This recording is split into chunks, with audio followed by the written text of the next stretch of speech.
Yo, what is up, Houston? What is up, sports fans? And what is up, everybody who's tuning into the sports court right now on Tuesday? I'm Eddie Cox, right alongside my man, the founder of this show, Gregory Beatty. And we've got a lot of good stuff to get into today. NFL minicamps are right around the corner.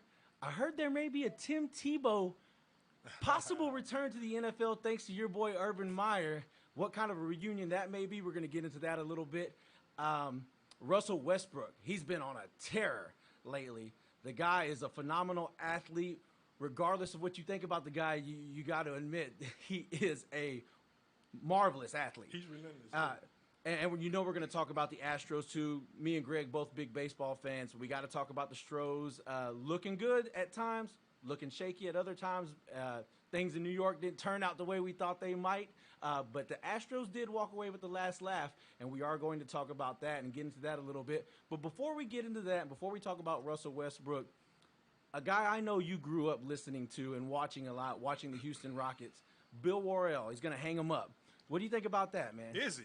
Yeah, he is. He's after this season, after a home game on May 15th, I believe it is, Bill Worrell will be calling it quits and retiring after, I believe, 40 years of service to the Houston Rockets.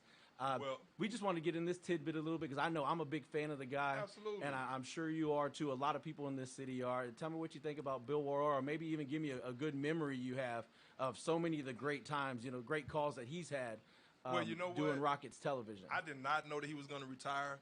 Thanks for that info. Hey, this show right here is raw.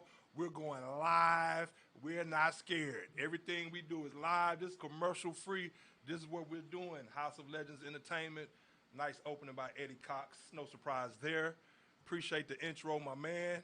Of course, yeah, I'm the founder, but the success of this show has a lot to do with my man to my left right there, and I enjoy working with him, and that's what's up. But, hey, I'm going to tell you like this. Bill Worrell, that guy right there, a voice, a very distinctive voice that you can never forget. And a quick story that I have about, well, it's not a story, it's just a memorable moment, the time when Ralph Sampson hit that shot to take the Rockets to the 1986 championship over the Los Angeles Lakers. I remember the call from Bill Worrell during that game. And also games from the early 80s, even when they got Ralph Sampson, even that year leading up to that championship, when the Rockets had Ralph Sampson and Akeem Olajuwon, the Twin Towers were playing at a very high level. I'm talking about, I used to watch all those games, listen to all those games, and the guy he was just great at what he does. Just great at what he does. He's very great at what he does.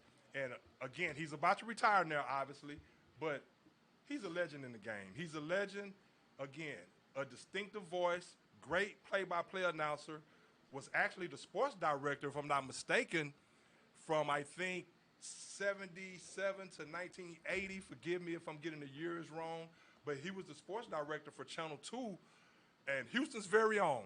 He's called games for the Houston Oilers.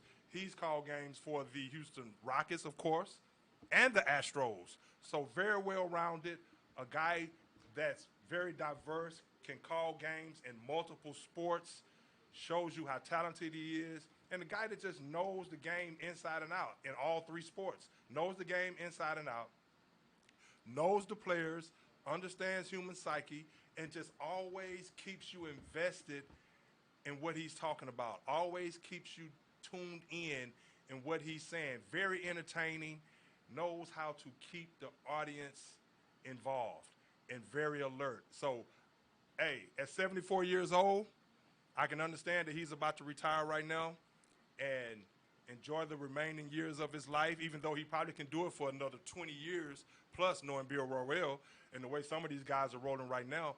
But that's one memory that comes to mind. But just the Rockets championship years under Akeem Olajuwon, just a lot of those calls were just tremendous. I mean, absolutely. Games against Utah.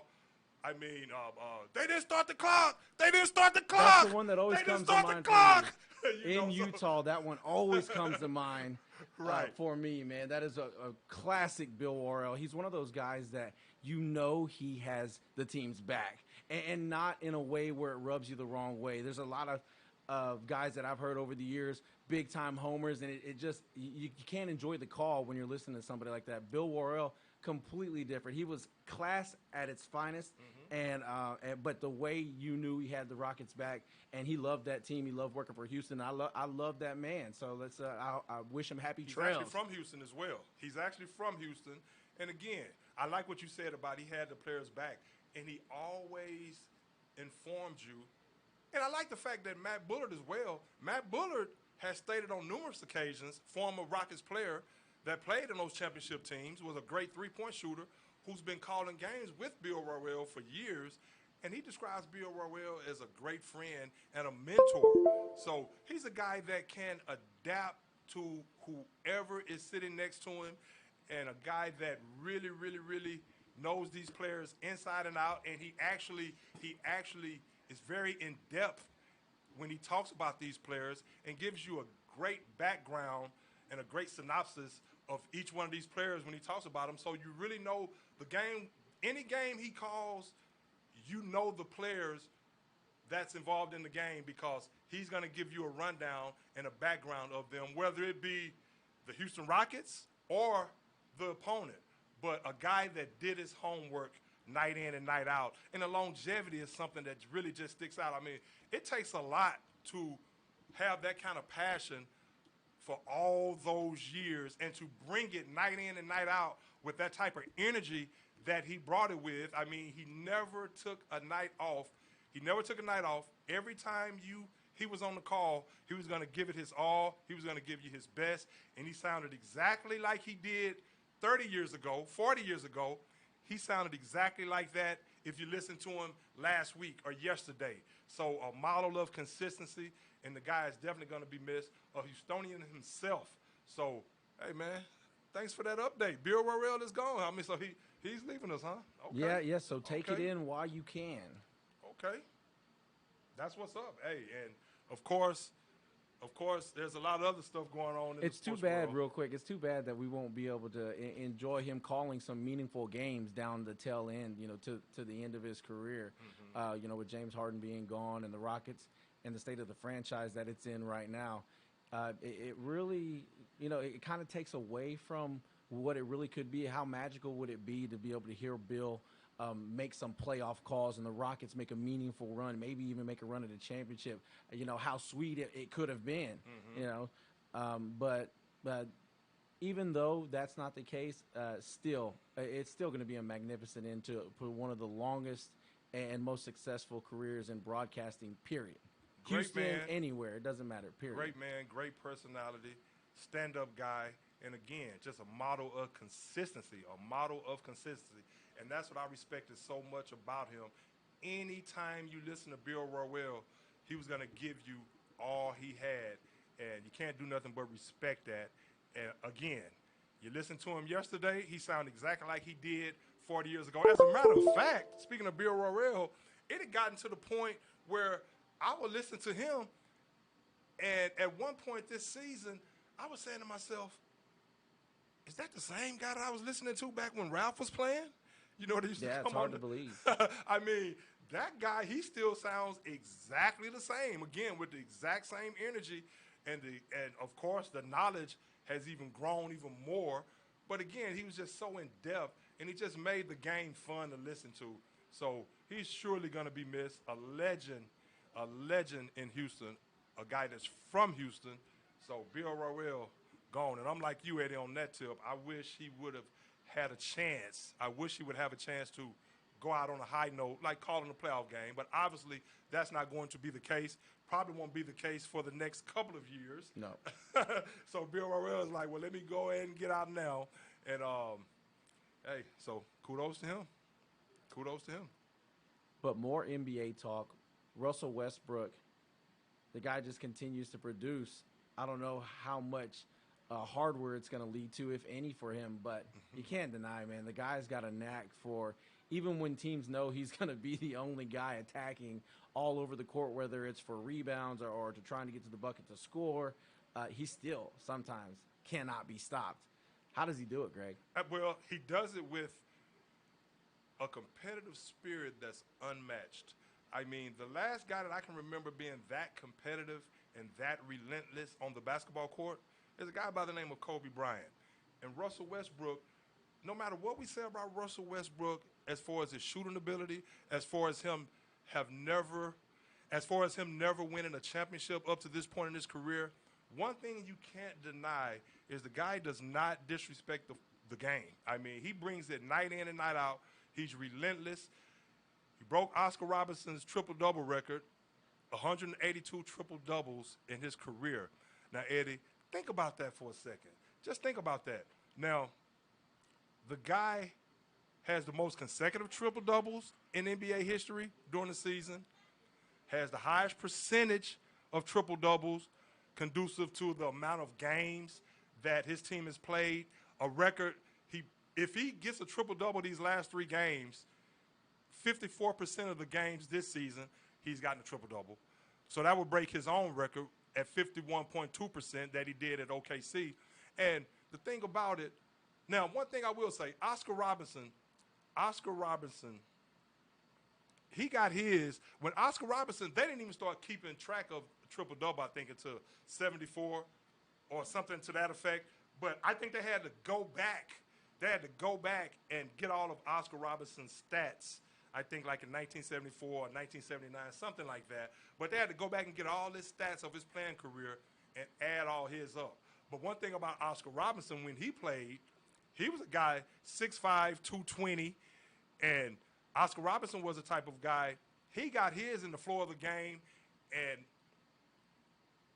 I guess what I'm getting to is what Russell is doing is even more impressive to me, because if you think about Oscar Robertson, what he did, now one thing you can say about Oscar Robertson, he got his in the floor of the game. He didn't even know what a triple-double was. If you listen to Oscar Robertson talk, he didn't even know what a triple-double was. He just thought that was just the way to play the game, to go out and do what he did, and it just accumulated to triple-doubles. And so he got his within the floor of the game. But one thing about back then, they averaged like 26 more possessions during that time. The pace was a little bit faster, so you had more opportunities for rebounds and things like that. Now, a lot of people say that Russell Westbrook is stat chasing, but think about the times that he's doing it in. He's doing it at a time where it's more competitive in the NBA, even though sometimes I wonder if they really want to play some defense if you look at some of these scores. But it's more competitive, more athletic, so that should make it even more hard. So that should make it even harder to actually achieve some of the things that he's achieved on an individual basis, because you're playing against top-level elite athletes. And Oscar Robertson wasn't playing against top-level elite athletes on a night-in, night-out basis. Not to take anything away from Oscar Robertson, but for Russell Westbrook to be doing it when you have fewer possessions, so that means less shots are being taken, so there's less opportunities for rebounds. The competitive spirit of these guys and the athleticism of these guys that he's playing against on a whole in general is just that much more better these days. So for him to go in and do that night in and night out, and he does it so much, it looks so ho-hum right now. I mean, it almost looks like, I mean, it's not even, I mean, it's like, oh, they got another triple-double? Like, okay, and, I mean, that's how natural Russell Westbrook makes the triple-double look. Now, it hasn't translated to any championships yet. No, unfortunately. So what do you think about, does it really matter that he's getting these triple-doubles? Well, it matters for his legacy. I think whenever they talk about Russell Westbrook and Hall of Fame and stuff like that, that will be talked about. You know, he's an epic stat producer. There's still a place for those guys amongst the greats, even though they don't garner any championships.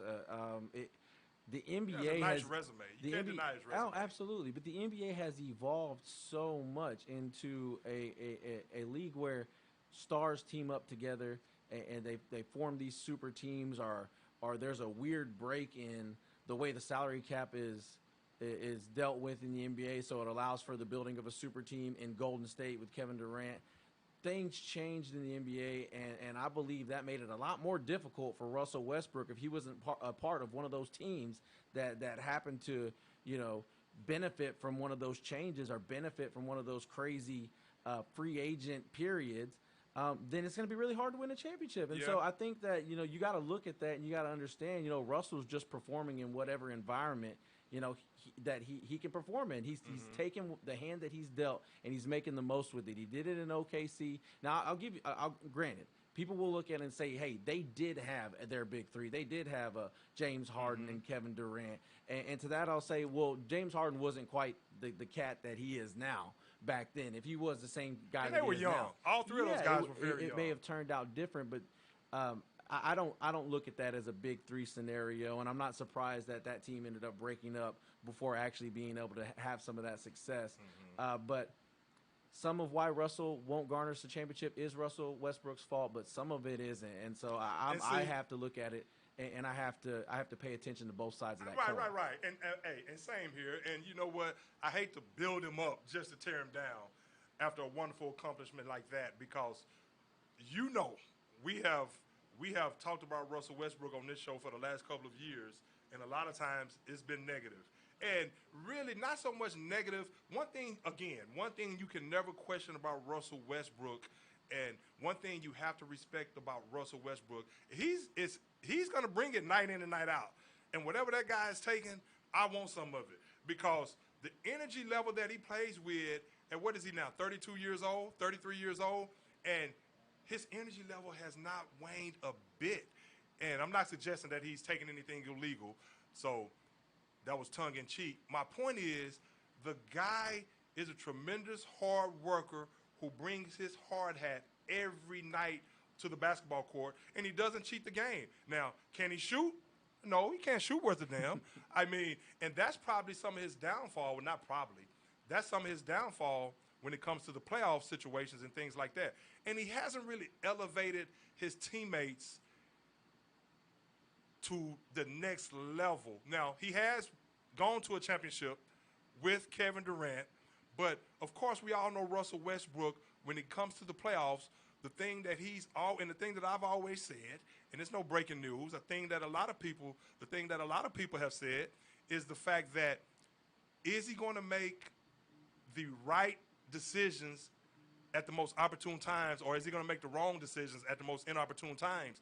I mean, like, not trusting his teammates, or taking an ill-advised shot and bricking his shots, because he's not a guy that can light it up from three-point range. Even though he can get hot from there from time to time, you can't just totally disrespect him and be like, okay, he can't shoot. He can light it up, but it seems like as his career has even progressed even more, his shot has regressed. And so the guy is not knocking down shots, but he doesn't elevate the play of his teammates. And I wonder sometimes if that's because he plays at such a high energy. Now, Bradley Beal is a guy, that's a great backcourt combination. He's in the running along with Chef Curry. See what I did there, Chef Curry? He's in the running along with Chef Curry as far as the NBA scoring leader. So that's a nice addition to have with Russell Westbrook, a guy that can light it up and knock down those shots. But I wonder sometimes if Russell Westbrook's energy and the relentless nature that he plays with night in and night out, I honestly don't think his teammates can keep up with him. I don't think his teammates can. So I don't know if that's a knock against him, that they can't keep up with him, or, I mean, again, some of it is decision-making and things like that. And the Wizards are trying to get into the playoffs in the Eastern Conference, but his teams that he's been a part of as the point guard, as the main ball handler, a guy with a high usage rate, again, when he gets to the playoffs, he's either not trusting his teammates enough, or he's taking ill-advised shots, or making ill-advised passes, or just being a knucklehead out there on the floor. Now, we'll see what happens this year with the Wizards in the playoffs, but sometimes I wonder if his relentless nature, if it's a knock on him, or it's definitely not a knock on him. He has to play like he has to play. But sometimes I don't think his teammates can just keep up with him night in and night out to go along with some of those bad decisions he's making. Now, let's see if he can correct those but I still don't see him winning the championship anytime soon. So that's No, what it's ain't going to boil happening. down to. He's going to have a great individual career. I do not see him winning the championship. No, no way. No way, no how. Unless he gets traded or he ends up on one of those teams at the end of his career where Right, he's kind of right. like a mercenary, shows up like a hitman at the tail end of or a team that's already built for a championship. Think a la Rajon Rondo, with the LA Lakers, even though Rondo already had, that with the Right. Celtics. Speaking of the Celtics, Jaylen Brown. Now he's with the Clippers, of course. Not to throw you a curveball. No, go ahead. Jaylen Brown's man. going Hey, to man, be, we're just kicking it. Let's go. What's up? Jaylen Brown's going to miss the rest of the season. At least that's what it's looking like with that wrist injury. Man, that really hurts the Celtics team that's already struggling to keep pace, with Yeah, the other yeah. dominant teams in the East. Now, with this blow, does that pretty much seal things up and make fans in Boston at the very least start looking forward to next season? Absolutely. Okay, here Absolutely. I thought the same thing. Absolutely. Without Jaylen Brown, and not only that, with the Celtics, as inconsistent as the Celtics have been all year, see, the problem with the Celtics is, of course, they've had a lot of injuries to their main three players. Marcus Smart, who's the guy who sets the tone on the defensive side of the ball and who can also give you what he can give you on the offensive side of the ball. But he's the tough, rugged Mario Elie type when Mario Elie played for the Rockets, the junkyard dog type that's going to get down and take the best opposing player on offense of the other team. And, to take the best player on the opposing team. That's Marcus Smart. And you have guys like Jaylen Brown, who really came into his own this year. He was the third pick in the draft a few years back, and the talent has always been there, but he really blossomed this year. And, of course, we all know Jason Tatum is a great player in his own right, and he's one of the superstars, the young superstars in this league. The only thing with the Celtics is not only do the fans have to start concerning themselves for the next year, it's almost getting to a point like, do you break this team up? Because Jaylen Brown and Jason Tatum are essentially the same player. They're essentially the same player, even though if that team was healthy and had any kind of continuity all year, I still think the Celtics would be a team to be reckoned with. Because when you have a guy like Robert Williams, man in that middle, and some of the other people they have man in that middle, what's the big center name? The 7'7", Taco Falls. Taco Falls. He just needs to stand there, and he gives you a presence down low. So, just stand there at 7'7" and just put your arms up, and you're protecting the rim. Robert Williams I wondered is a how he pogo fared stick. in the NBA. Going back to when he was, where'd he go to college at? I don't know why I can't remember. I didn't watch him too much in college, but I remember the draft hype, and you could always look Just it up. because he's huge. Yeah, 7'7". But Jason Tatum. When I look it up, I'm going to be like, oh, man, I can't believe I forgot that. It's all good. Jason Tatum, and Jaylen Brown, they're essentially the same player. But they still never got that inside presence that you can dump the ball down low to and really play an inside-out type of game.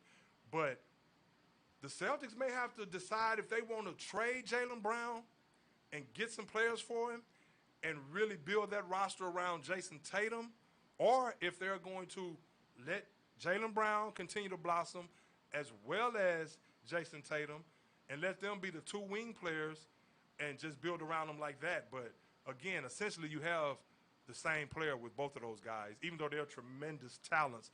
But it's almost getting to the point where Brad Stevens is probably on the hot seat right now. Oh, that's hard to imagine for me. Okay. I know that, look, Boston is a place where you're going to feel the heat from the environment. You're going to feel the heat from the fans when things aren't going well. People here in Houston, y'all think Bill O'Brien got ran out of town? If things go bad in Boston, they will pick you up and carry your ass out of town. Now, Brad Stevens, I think you got to give this guy. Give him one of those good luck to you. You got to give this guy more time. Look, there's a lot of things Bye-bye. changing, especially in particular in the East. Like, look at how the teams have changed from last year to this year. Durant returning in Brooklyn, James Harden going over there, Daryl Morey going to the 76ers along with Doc Rivers. Things are changing in the East, and they are trying to adapt. And they haven't always been 100%. They always seem to have some sort of injury issue, whether it's Gordon Hayward, last year. It's always something. But what I've seen from Brad They Stevens, may need to fire the trainer. hey, his success at the collegiate level when he was with Butler, and then his success that he's had here with the Celtics, there's one thing that I would never want to get rid of, and that's a guy who really knows the game of basketball and knows what he's doing. This isn't a motivator. This isn't a guy that's going to delegate. But you know it's about wins and losses. I do. This is a guy that's going to delegate responsibilities to the assistant coaches, and just be an authority figure. No, Brad Stevens is a brilliant mind in basketball, and I'm not so sure I would want to let him just get out on the open market and end up with a rival team that's only going to hurt us in the future. Because who's to say? Look, that was a great hire by them, but who's to say they get the right guy in there next time? Who's to say that guy is better than Brad Stevens? Everybody always think the grass is greener on the other side. We know this. And I'm not one of those guys. I think his track record and just his basketball acumen definitely give him a longer leash than what may be getting out right now, or the possibility of him being on the hot seat. Well, I'm going to tell you this. You know what saved him this year? Because I think he probably would have been on the hot seat, even though I don't think he would have gotten fired this year. I think Danny Ainge would have hung in there with him at least one more year, because of the things that you're saying about his basketball acumen, and he knows the guy can coach the game of basketball. You see what he did with the Butler squad. Now, here's a guy that turned down an opportunity to go back and coach in Indiana. I think it was the Hoosiers and maybe even the Pacers, his home state. So I mean, I think what really saved him for right now and what's really bought him another year is the Jaylen Brown injury. I think, and the fact that they've been beset by injuries all season long. Again, and when that starts happening year in and year out, sometimes you have to take a look at the trainer and what type of shape these guys are in. I mean, somebody's always going to be the fall guy, and somebody's always going to have to be the scapegoat. So I'm not saying just go fire the trainer because of these injuries, because a lot of these injuries, obviously, if you go back and look at some of these injuries, I mean, the trainer has nothing to do if someone twists an ankle or jams a wrist or something like that. Right. But some of these soft tissue injuries and things like that, a lot of that goes back to, well, what kind of condition are you actually in? But I think Brad Stevens is in a situation right now to where the Jaylen Brown injury, even though it happened at the tail end of the season, and the injuries throughout the year, I mean, Jaylen Brown, Jason Tatum, and Marcus Smart, I mean, we like to talk about the Brooklyn Nets and their lack of continuity without James Harden, Kyrie Irving, and Kevin Durant. I mean, those guys haven't played a lot of basketball together as well. So, and Greg, he definitely has another year. And think about a team that I know you wanted to touch on a little bit, the Portland Trail Blazers with the return of Jokic.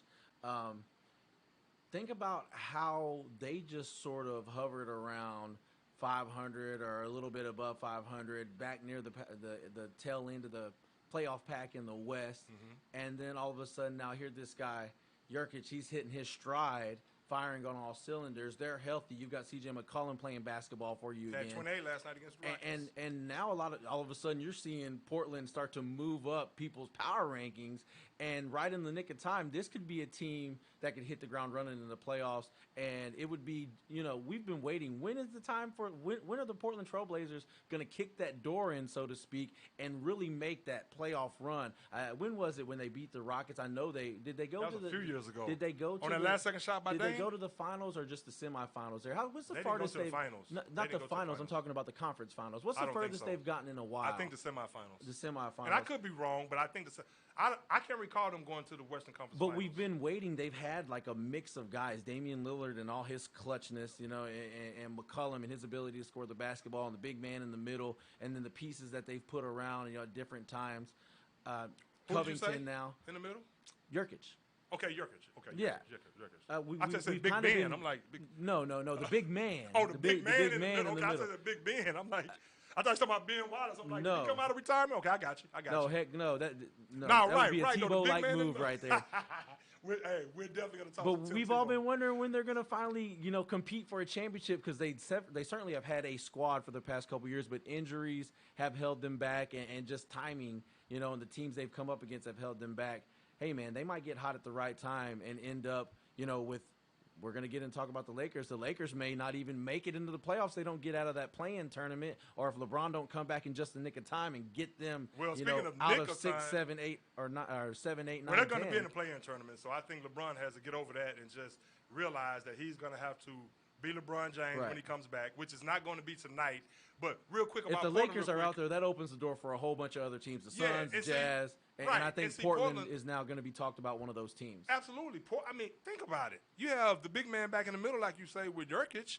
I mean, here's a guy, if he would have been healthy a year ago and even a couple of years ago, they would have probably made some more noise. I mean, so you have that guy in the middle who's been getting his legs back under him, got off to a slow start coming back from injury, but now he's starting to get his legs back under him. So that definitely gives Portland that presence in the middle. And, you know, they've been guard-oriented with Dame Dollar and with C.J. McCollum.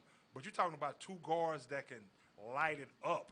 Now you have Covington. You have Robert Covington, who can give you something on the offensive end, can stretch the floor, but he can also lock down on defense as well. And that's where Portland has been poor.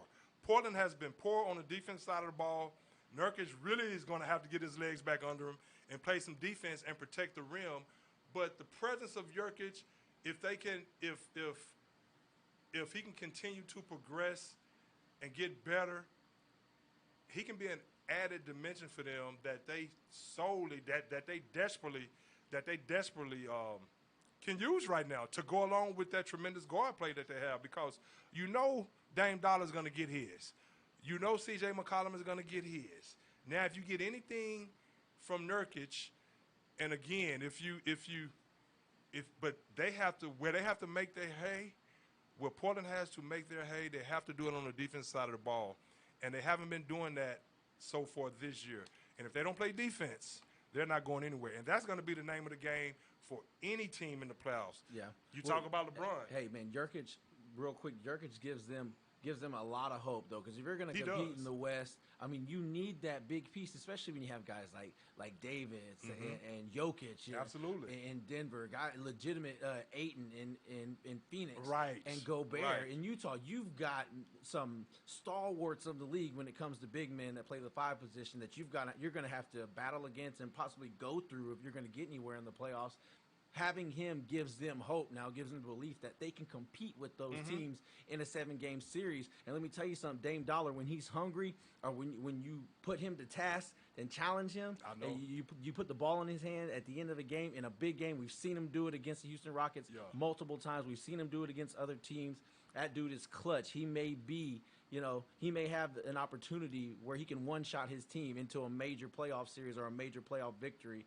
And Nurkic, I mean, he's setting the stage for them to compete with the likes of the heavyweights in the Western Conference. I agree. It gives them that hope, like you say. And again, they know that they're going to score points from their guards. Right. If Nurkic could just give them some production, not only hope, but actually give them some production on both sides of the ball and really be a force down low. I mean, Portland, I agree. Portland can make some noise because of the exploits of Dame Dollar and C.J. McCollum.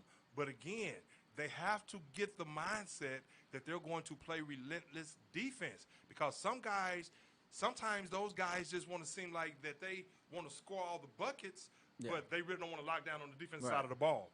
And they're going to have to realize that, hey, if they want to make some hay and make some noise in the playoffs, those guys are going to have to play some defense. And we talked about that in the NCAA tournament. Yeah, it's gonna help that that Nurkic just continues to get his legs back under him. I mean, just over the last 10 games, he's up from averaging 8.5 points a game to over 15 points a game, from 7 rebounds a game to almost 12 rebounds a game. This is huge for them, and I can still see more growth there, because he could be a legitimate 20 and 10 guy, if not more. And then you look at his ability to pass the ball around. He's not the Joker, but the guy definitely has skills distributing the basketball. Absolutely. And that opens up things for those shooters. Portland, hey man, they're gonna be one that's gonna be fun to watch. Yeah, and we still have to see. Now, Utah is still waiting for Donovan Mitchell and Mike Conley Jr. to get back on the mend. I mean, I think they'll be back for the playoffs. But now Utah, I mean, who knows how healthy those guys are going to be. But I really look forward to seeing what Utah does. Shoot, you listen to the Sports Court. I'm Gregory Beatty, alongside my main man, Eddie Cox, right here. I mean, I saw a Power Rankings House come of out today, Legends Greg. Entertainment. Yes, sir. House of Legends Entertainment in the building. You saw what now? I saw a report that, or not a report, it was a power rankings list that still has Utah as the number one team, even with those injuries right now. And of course, this doesn't mean much, but people are still looking at this squad, even with the injuries, as one of the toughest teams, if not the toughest team to beat in basketball right now. Can you please pull up the playoff scenarios? I mean, when you have Rudy Gobert, man, in that middle, and he's a rim protector, then if you get Donovan Mitchell back healthy, you know he can go off at any time for 40, and he's a fire plug himself. Then if you have Mike Conley healthy, Mike Conley Jr. running that point guard position, and he's a guy that's a great leader, a guy that can initiate the offense, and he's a true point guard. He's a guy that's going to get everyone involved, settle everything down. And so Utah, to have Mike Conley at this juncture when they're playing at a high level as a team, Quinn Snyder is peaking as a coach. And again, the way they shoot three-pointers, Utah can make some noise. It's going to be interesting to see how teams adjust to them when they get into the playoffs, when teams can actually make adjustments night in and night out. It's going to be interesting to see how Utah handles that. But right now, they're the number one seed in the Western Conference. Now, would they play – now, they probably don't want to play the Lakers in the first round. And it looks like, depending on how things go in this play-in tournament, that may end up happening, where they may end up playing the Lakers in the first round. It's either the Lakers or I think Golden State. But, of course, Utah is definitely a threat. I think they're going to make some noise in the playoffs. I mean, I got to be honest, though, Greg. Wouldn't you rather go ahead and play them because first round of the playoffs? Anyway. And, yeah, exactly. And, you know, LeBron, he may not be 100%. You know, they're going to bring him back. True. There's a chance that, you know, there's some things going on in that lower leg that swell up on him again.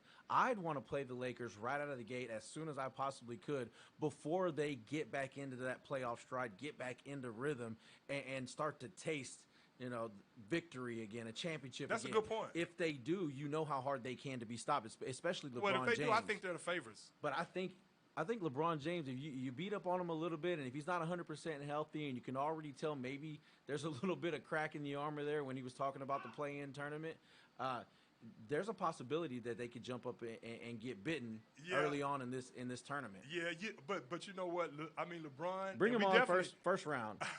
Get him out of the way, man. We talked about that. You know, when LeBron made those comments about anybody who came up with that play-in tournament should be fired. Again, that was right after he realized that his ankle wasn't all the way healed.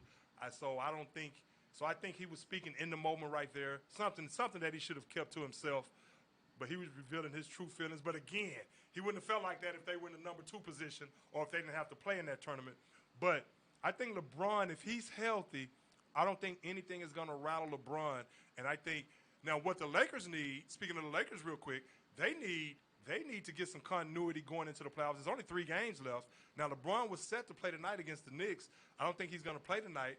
I think he's going to wait till tomorrow against the Rockets. Now, which may be a smart move. He wants to give that ankle another day of rest, and he says he's pain-free right now. So he wants to give that ankle another day of rest. And why risk it against the Knicks, seeing how that ankle feels, when you can do it against the Rockets, and you might not have – and I take shots at the Rockets because of where they are right now, but the Rockets – they have some talent on that team. I mean, there's 11 games left. I know they don't. Against the Knicks is going to be that much higher. I think so too. You know, but hey, man, you need to whip LeBron into playoff shape. You need to get his ass activated as soon as possible.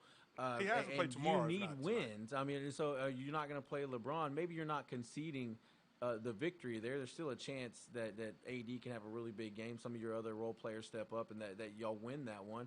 But New York, you know how tough of a team they are to beat. They are nice. LA needs wins right now. They don't want to be in that play-in tournament. They're going to be in there. Look. If they can catch Portland out right now from a game and a half out. Yeah, they're about a game and all that depends on when LeBron James comes back and when he really gets that team clicking again. Well, you know what? And this might be a move by LeBron quietly to kind of quiet some of the noise about the comment that he made and him coming across as if he was probably scared. LeBron has probably already come to the realization that, hey, they're not going to catch Portland, so I'm going to sit out tonight and we're going to play in the play-in tournament, and we're going to be the Lakers. And so maybe tomorrow he ramps it back up. But I would think, too, that if he's healthy, he would come back against the Knicks, and he would actually and then take the night off against the Rockets because they're not trying to win anything. But maybe LeBron is looking at it from a reverse psychology standpoint, like, you know what? Bump that comment I made. We're going to go into this playoff tournament, and I'm going to be healthy, and as long as I'm healthy, that's all that matters. I mean, you have guys like Kentavious Caldwell Pope, Caruso, Gasol, Horton Tucker, Macklemore, Markieff Morris, who I think is a dog, and he gives them something. And so we'll see what happens with the Lakers now. Anthony Davis, he's a guy that needs LeBron. You never know what Anthony Davis is going to bring to the table because sometimes AD can be kind of soft. Yeah. And, we've talked about that. But when he's on his game, he's one of the top 5 players in the league. So, you know the comment I made about Andre Drummond being the X factor? I'm kind of starting to have doubts about that not comment. happening, huh? It just never really materialized. Hey, bro, I'll say this. LeBron needs to come back. He needs to get him acclimated. But I heard somebody make the comment that they don't think Andre Drummond even knows what he's doing half of the time. But he hasn't fit in well with the Lakers thus far. You got to be a cerebral guy if you're going to, and if you're going to play in an offense that's going to be run by LeBron James. He expects you to know where to be, where to go. I think LeBron is going to go tell him, don't worry about the points. I don't care if you have 4 points. Get us 20 rebounds. Yeah. Block us 4 or 5 shots. Second chance points are huge.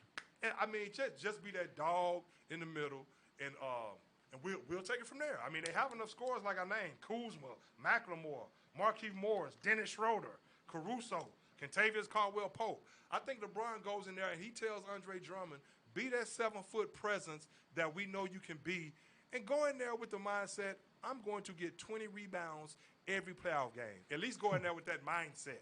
You may not get 20 rebounds, but if you go in there with that mindset and don't get down on yourself because you're not getting the points and all this and that, LeBron is going to feed him. LeBron is smart. LeBron is going to keep him happy. He's going to feed him an alley-oop here and there, and get him going and get him acclimated. But Drummond has to realize that he's not going to put up 20 and 20s like he did when he was in Cleveland and all. His past stops. You heard it right here first from Coach Gregory Beatty. He better get his ass motivated to get the damn ball off the rim. Get the ball off the rim. Rebound. So, but real quick before we get into talking about the NFL, I know we want to talk about, and we can touch on the Warriors too before we talk about. I want to touch on Steph real quick. The NFL. I'm surprised that LeBron James is as against this play-in tournament as he has been, because you would think he would be of the mindset where this is another thing he could add to his resume, where he takes a team that had injury issues and where even he was injured, something that doesn't happen a lot, and was able to take a team from a play-in tournament that, and all the way to an NBA Finals, and maybe a Finals victory, and I don't think anybody's ever done that before. Well, no. Because they haven't had this play-in tournament. Right. So he can add a first to his already Hall of Fame resume. That's and I'm true. surprised that he or somebody in his camp isn't telling him, hey, man, you should embrace this and not try to fight against it. Because he has no choice. He has no choice but to embrace it because they're going to play in the play-in tournament. And I think the backlash that he probably got from those comments from a few people here and there. He's on Twitter all the time. Those guys live on social media. I'm never on social media. I don't even scroll the Facebook feed, man. I can't tell you the last time I scrolled the Facebook feed. If you see me hit like on Facebook, it's because I was going to my notifications and happened to see somebody I know out of the corner of my eye with that first post right there, and that's it. Nothing against people that's on there. It's just, but LeBron, he's probably right now has already said to himself, I'm going to make up for those comments by seeming like I'm ready and willing for this play-in tournament again. That's where they're going to be. So he's going to make sure he's all the way healthy, and I think they're going to do exactly what you're saying. Go to the championship in a situation like that. Now, that's the thing about the play-in tournament, though. You have to come out firing immediately. Yeah. You don't have a full series to get acclimated and things like that. So maybe these last 2 games, they do that. But LeBron is so cold. The second best player of all time, in my opinion. Again, I still like to say Kareem, too, is right there with him. But LeBron is so cold, man. It's like if you think about the Houston Rockets when they won that second championship, Eddie, they went in as like the 6th seed. Now, it wasn't a play-in tournament, but they coasted the second half of the season. this person was out, And they had to go that through person was out. the Then big they boys brought in the Clyde West. in. Yeah, right. David Then they brought Robinson, Clyde the in. Spurs. And then, man, they got to the playoffs. The Rockets were like, I mean, the King was like, now granted, Michael Jordan wasn't playing. Michael Jordan wasn't there. But when they got into the playoffs, the Rockets, they're like, okay, let's do what we do. Let's do what we do. Of course, you had Clyde the Glide there to help solidify that team with Akeem Olajuwon. And the Rockets just took off. Beat Utah, Karl Malone, and John Stockton. I mean, so maybe the Lakers can be of the same ilk.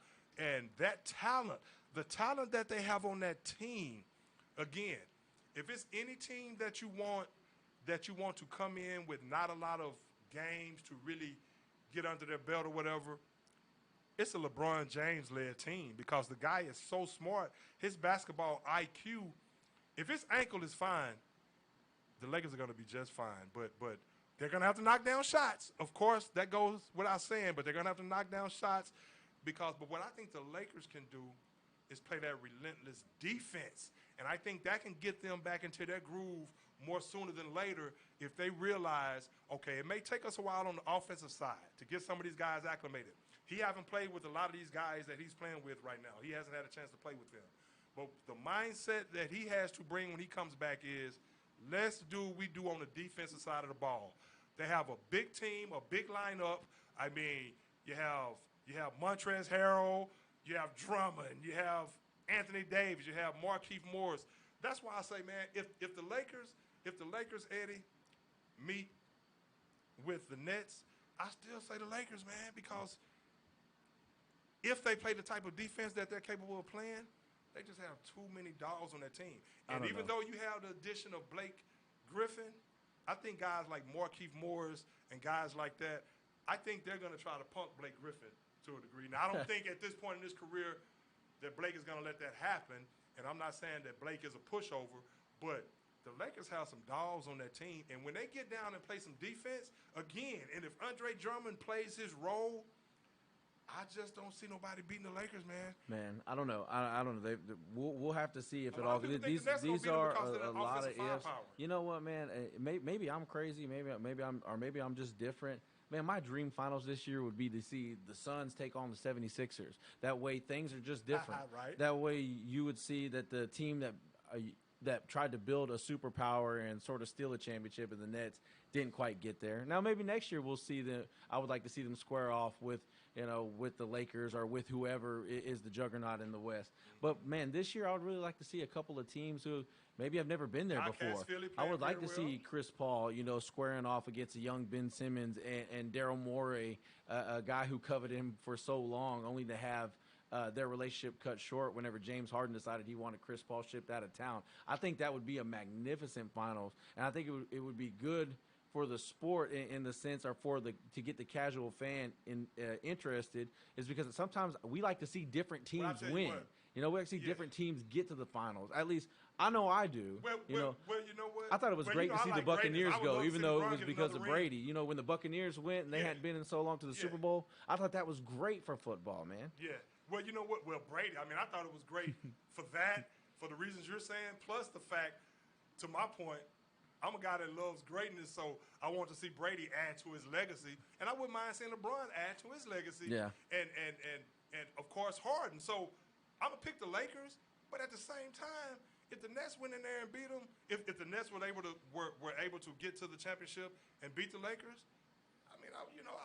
Kobe not on the team. That's my favorite player, Kobe. So of course, I would still like to see LeBron add to his legacy, but I wouldn't mind seeing James Harden get one at the end of the day. But again, I'm going to pick the Lakers. And James Harden is supposed to be coming back too. So that's another team that needs to get some continuity going. And the Nets, and that's why I say the Lakers so much, if they're clicking on all cylinders and they're knocking down some shots because of what they can bring on the defensive side of the ball when they really ramp it up, and how they can smother the opposing team. And can James Harden and Kyrie Irving really handle all that pressure when the Lakers are just ramped up like that? Yeah, they're going to get some points. But one thing the Lakers have to do is make them play some defense. Tire them out, and we shall see. But Steph Curry real quick. And we're not going to spend a whole lot of time on Steph Curry, other than the fact that his name should be Chef Curry, because the guy is cooking right now. Golden State will probably cause somebody some problems. It may even be the Lakers in one of those play-in games. But they're doing all this, obviously, without Klay Thompson because of the exploits of Steph. What he's doing this year, playing at an MVP-type level. Again, like I said a few weeks back, the guy is at the height of his prime right now, and it's just no stopping Steph Curry. The guy is scoring 30 at will and getting any shot he wants to, can get to the basket and finish with any hand, and he can distribute just as good as anyone in the game. So he's a guy that can't be stopped. He's just carrying Golden State on his back right now. I don't think Golden State is any threat to win at all this year.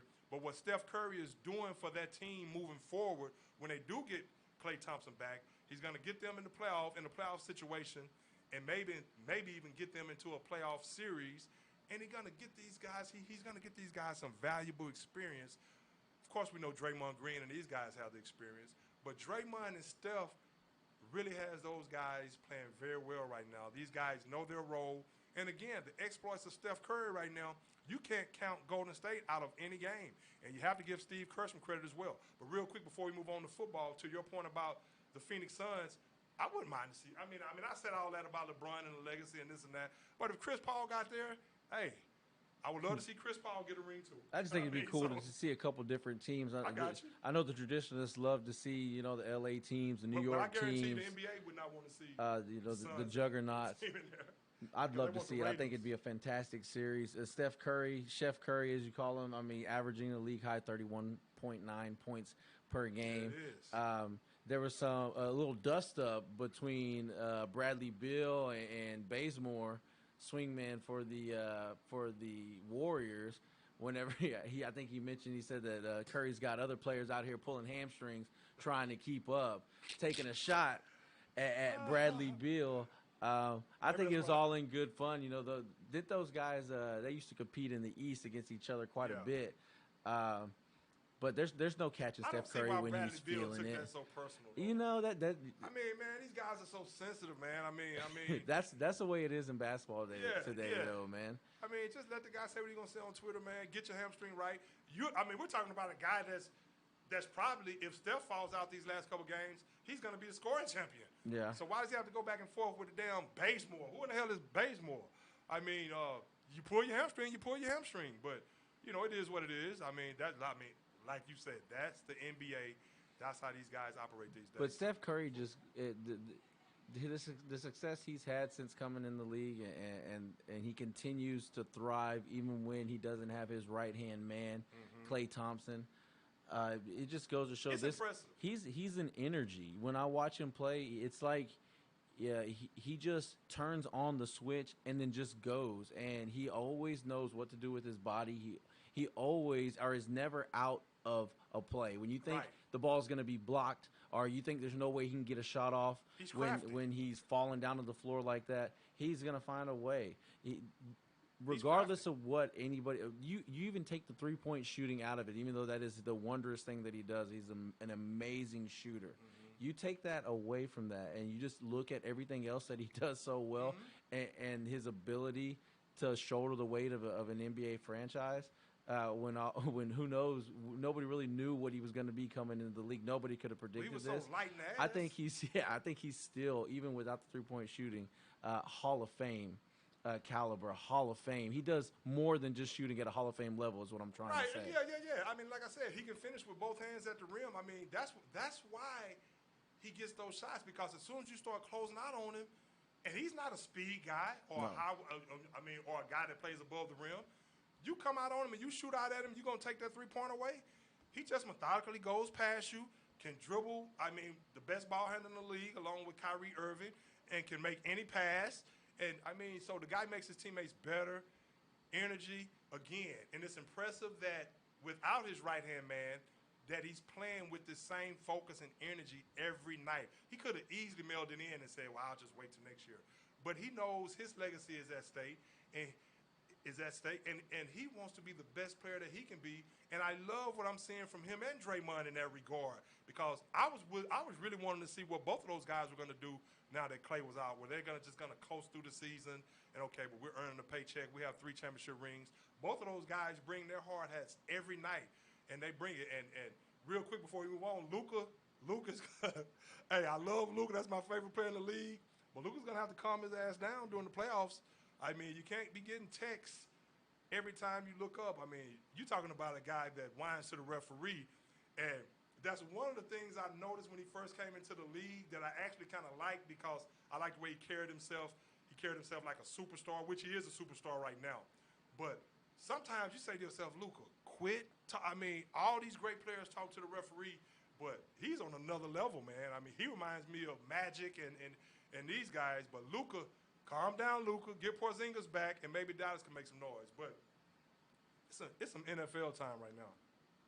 Is that so? So what If you're would willing and you ready. say is the biggest story in the NFL outside of what's going on with the quarterbacks? Because we all know the situation is still heating up in Green Bay with Aaron Rodgers and a possible trade, be it Denver, be wherever it may be. I don't see him going anywhere in the NFC. Yeah. If Green Bay does decide to trade him, they do seem to have all the leverage in the situation. I don't know if Rodgers really would retire. I know he could. You know, he's roll back a lot of got money. other things that he can do.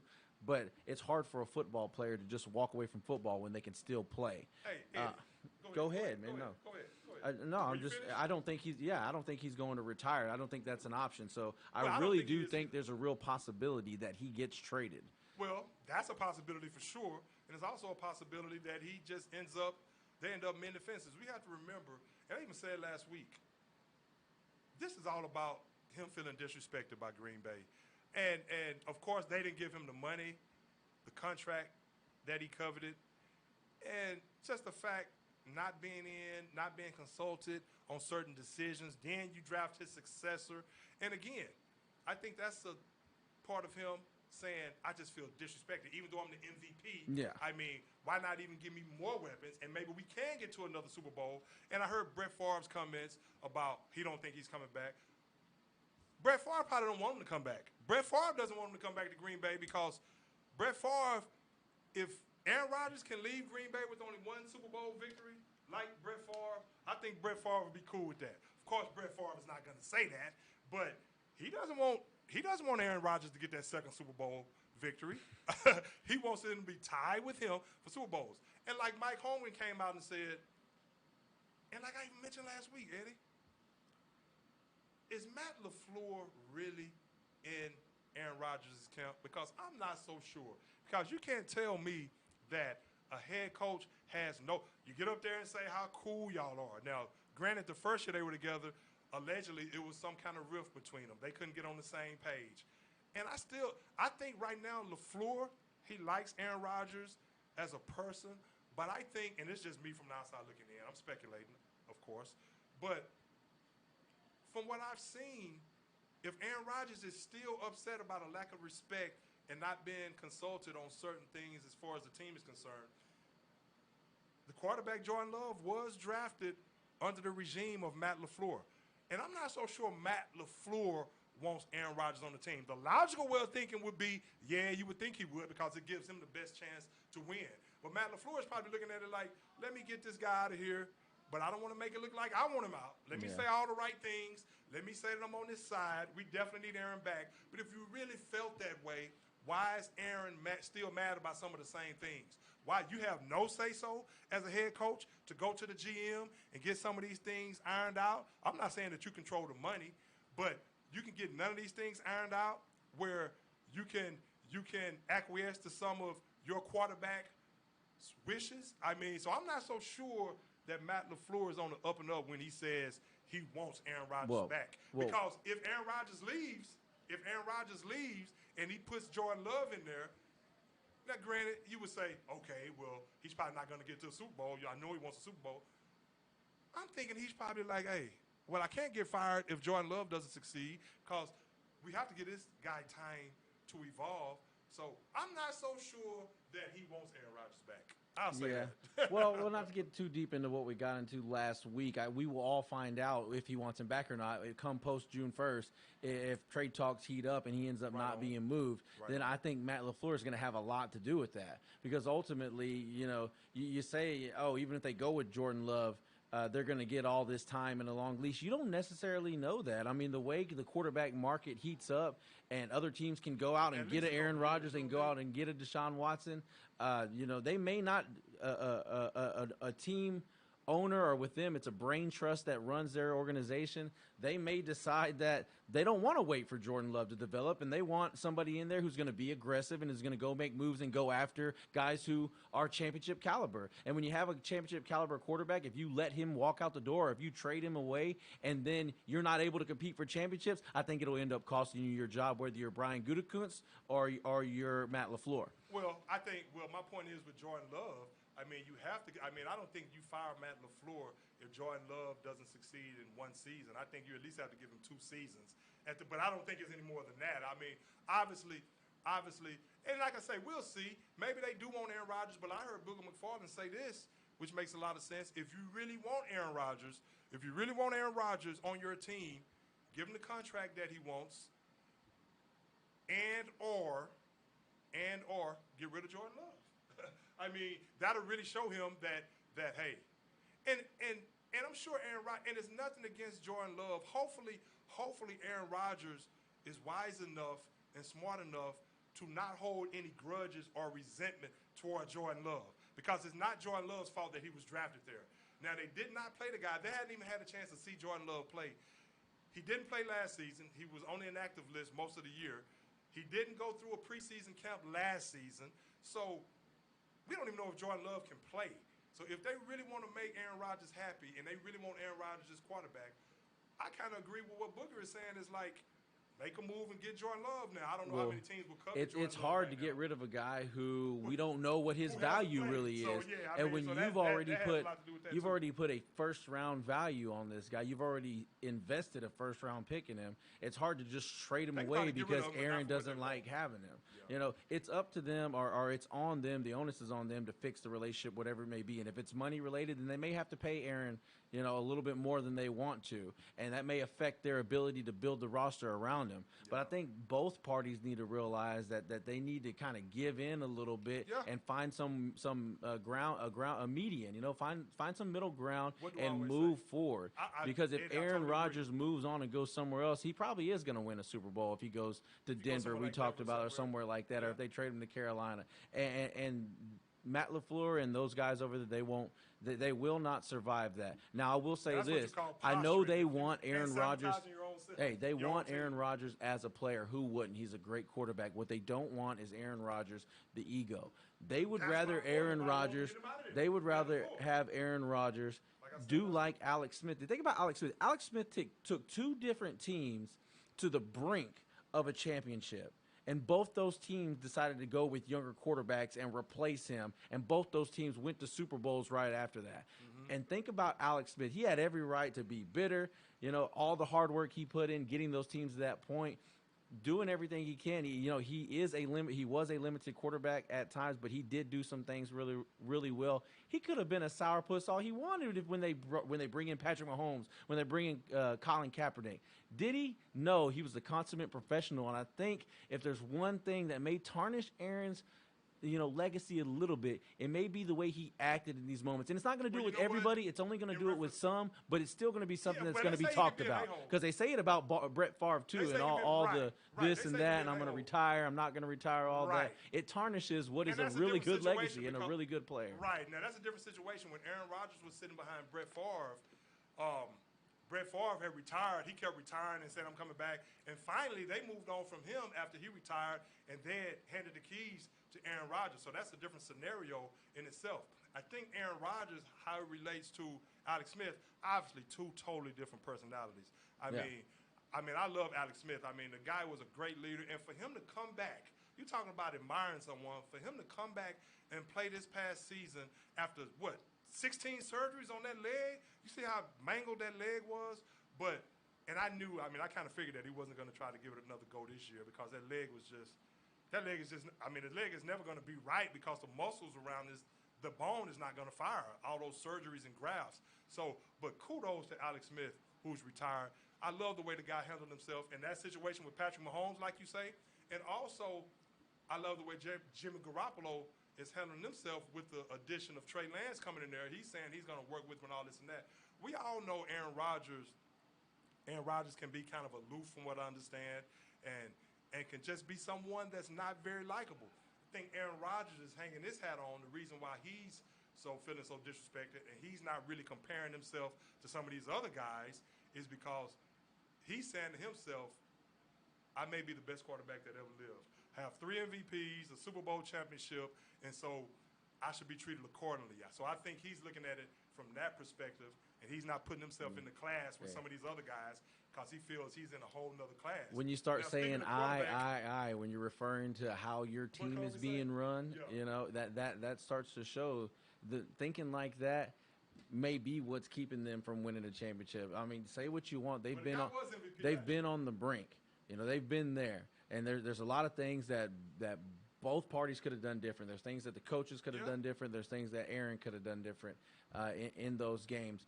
But, hey, it's early in the process when you're that close, it's just hard for me to imagine them blowing it all up and moving on. Now, you know who is shaking things up. And Urban Meyer is definitely doing things Urban's way since he's come to the Jacksonville Jaguars and to the NFL. And now there are reports after 3 workouts. There's no deal official yet, but Tim Tebow looking at signing a 1-year deal to play tight end for the Jacksonville Jaguars. No guarantee he's going to make the team or anything like that. Right. Man, tell me what you think about this move. What is Urban trying to accomplish here, and does Tim Tebow still have it? Now, that remains to be seen. Now, he hasn't played in, 7 years? He went and played minor league baseball, a sport that – now, does he still have it? That remains to be seen. He's 33 years old. We know he loves to work out. And he hasn't played tight end. Now, Urban Meyer, I have no problem with the move, actually, because as you just said, there's no guarantees. And I hear people talking about, well, he's going to take up a roster spot and all this and that. Man, let me tell you, I had to try with the Atlanta Falcons after my senior year. Should have made that squad.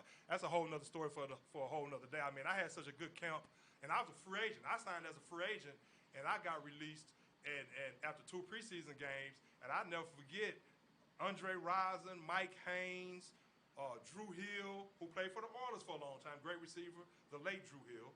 And he actually passed. You're talking about a great guy, Drew Hill, man. This is one of the best dudes I ever met.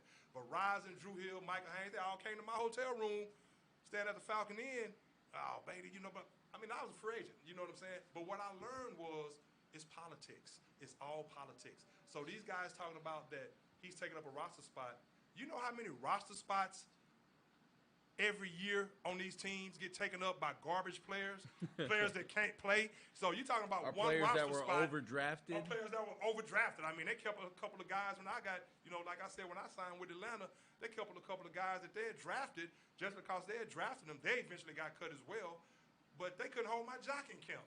But what I realized is it's all politics. And these guys from the outside looking in that's on the team right now, maybe that's a wake-up call for them, and they realize it's all politics. But this notion about he's taking up a roster spot, there's plenty of roster spots being taken by players that can't play worth a lick. So Urban Meyer, here's a guy in Tim Tebow who, for one, he's from Jacksonville, and part of this can be a PR stunt as well, but I don't think Urban Meyer is going to keep him on the roster if he can't play. Now, granted, he's coming back to play tight end, not quarterback, to at least try out for tight end. So it's not like Jacksonville has Travis Kelce on the team, or matter of fact, they had some of the worst productive tight ends in the NFL. So why not give it a shot? If the guy can block, play H-back, can help build the culture for your team, build leader, and what Urban Meyer is doing is flexing his power. He's giving a friend a shot. If you look at Urban Meyer, sometimes he's actually loyal to a fault. And you've heard me say this plenty of times. I mean, if you look at what he did at Ohio State when he signed Zach Smith as wide receiver coach, the grandson of Earl Bruce, and eventually, because of some off-the-field trouble by Zach Smith, who I'm actually friends with on Facebook, as a matter of fact. But because of the because of the allegiance to Earl Bruce giving Urban Meyer his start as a grad assistant at Ohio State. Urban Meyer returned the favor and hired Earl Bruce's grandson, Zach Smith. Of course, I'm sure he thought Zach Smith was good for the job and was doing a good job until the off the field incident. Oh, so yeah, you're bringing up where it actually backfired on Urban. Well, yeah, I mean it backfired on him. And then if you look at Chris Doyle, the strength coach that he hired, so he's actually loyal to a fault at times. But in the case of Tim Tebow, I think Urban is looking at it like, hey, what can it hurt? I mean, he can come in here. He can either be good enough to make the team, make the roster. We can use him in a multitude of ways. Again, he's coming in here trying out for a position that we sucked at last year. I mean, the team, again, I think their tight ends as a whole maybe had, I forget the number I heard, but it wasn't that many catches as a whole. I mean, the tight end position was not productive for the Jacksonville Jaguars. I think they had the off-injured Eifert at times, and then O'Shaughnessy. Okay. And I mean, there just wasn't a lot of production to go around for those guys. But he can come in and be a leader. He can come in and help build the culture. And if he can't play, you release him. I don't think Urban is gonna waste a roster spot and get rid of somebody that can't. I really don't think that's gonna happen. And then if he can play, and he can help your team. But not only that, again, we have to look at it, man. It's about that moolah at the end of the day. It's about that money. And he's from Jacksonville. Urban Meyer is making boss moves right here. And you get this guy in here, a former Heisman Trophy winner. Urban Meyer had a lot of the success Urban Meyer has had as a head coach, 2 national championships, is because of Tim Tebow. Now, some people say, well, why not bring him in as a coach? Well, Tim Tebow, his competitive nature, he doesn't want to coach right now. If he wanted to come in as a coach, I'm sure Urban would have brought him in as a coach. If he doesn't make it as a tight end / H-back or whatever, Urban might offer him that position. But what Urban probably did, he probably pulled him to the side and was like, okay, we can make this happen. We can do this. I see what you still have left.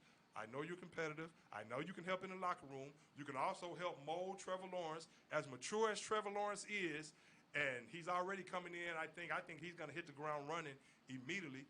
But you have a guy like Tim Tebow who's been there, who's been in the NFL, a great person from all accounts, and can just help get some of these guys steered in the right direction as far as their work ethic and how they prepare themselves on and off the field. So I think it's a low-risk, high-reward for Urban Meyer. And Urban probably pulled him to the side and was like, hey, now you know if you can't play, you don't have to release you, right? You don't have to release you. I mean, that's the conversation that you have with Tim Tebow. You let him know as a man, hey, if you don't make the cut, it's nothing personal. It's all good. So I'm sure Tim Tebow is going in there with that mindset, but I see nothing wrong with just giving him an opportunity. And I'm a guy who got released.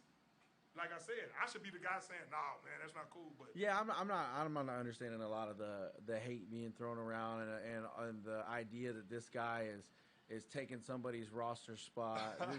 It sounds ridiculous, really, because ultimately, if he doesn't make the team, he's going to be released, and if one of those guys is worthy, then they're going to jump right in and fill the spot. True. I don't think Herb even had to pull Tim to the side. I think he knows how it works. I think Tim Tebow he knows what he's up against, and he has a knack for doing it. Mm-hmm. There's been in the past. Think about how we all laughed when we thought he was going to walk off an ESPN set and go play minor league baseball. Yeah. And don't think that it's easy by any means to go play minor league baseball just because it isn't the big leagues. All right, don't think that it's easy to go out there and just hit bombs. I mean, we thought Tim Tebow wasn't going to stand a chance. He went in there and would hit over 200, drop some bombs here and there.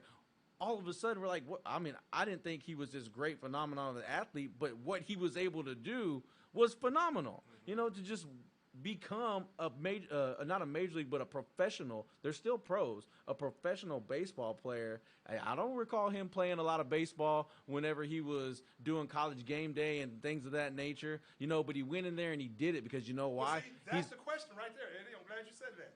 Go ahead. Yeah, well, I'm just saying he's that type of guy. He's that type of worker. He's that type of competitor. He's going to challenge himself in any way he can to figure out those things that he needs to figure out to be successful. And he's not going to fail because he didn't have enough want to. And I think Urban Meyer, to me, this is a stroke of genius because you get him in there. He hadn't been in the league in 5 or 6 years. He hasn't played a game in almost 9. So I believe he'd be eligible to go to all your rookie mini camps, do all that stuff. You get this guy in there with a bunch of rookies. You don't necessarily know what their work ethic is like, and you say, look at this guy. This guy's 33 years old, walking off the set, and look at what he's doing right now. He's competing and doing things the right way, and you set the tone for your entire training camp with a guy like Tim Tebow. Let me tell you something. I think he's going to make the team. I think they're going to find a role for him, and I think we're going to see, like we have in the past, that Tim Tebow is able to amaze us by some of the things he's been able to do just by having the sheer want to do it. Hey, and that's why I admire Tim Tebow so much. And he's a hell of an athlete. Don't forget.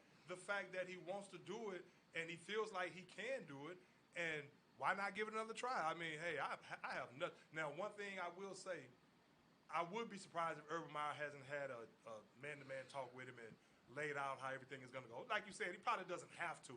Tim probably already knows this. But if they're as close as they say they are, I'm sure they've had to have some intimate conversations about the goings-on and what's really going to go on behind the scenes and what if this happens and what ifs and things like that. I mean, I also think if Tim Tebow, it may come to the point, it may be Urban is so loyal, it may be a situation to where if Tim Tebow doesn't make the cut, you won't see on the ticker Tim Tebow released or cut. Tim Tebow, they're going to have it to where Tim Tebow just makes a decision. And it's kind of hard to believe right now because Tim Tebow is such a competitor. But he may come out eventually and say, they may work it out to where he just says, hey, you know what, I gave it a shot, and I haven't played in, 5 or 6 years, and the physicality right now is just, hey, I'm just not up to the physicality right now, and I just need to go on about my business. Now, with him playing baseball, that's the question. I'm glad you brought that up. When he played baseball, he didn't even delve into baseball full time. Right. I mean, he was broadcasting then.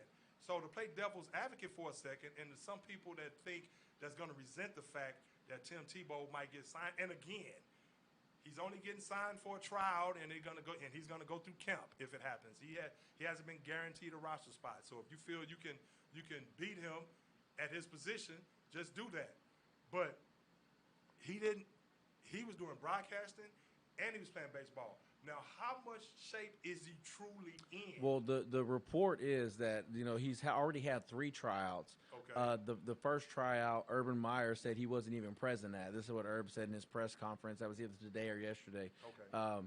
That he wasn't present for the first workout. The trainers and coaches got to look at him.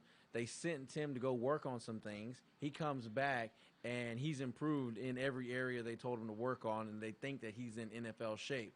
And so when it comes to can the guy, can he take a hit?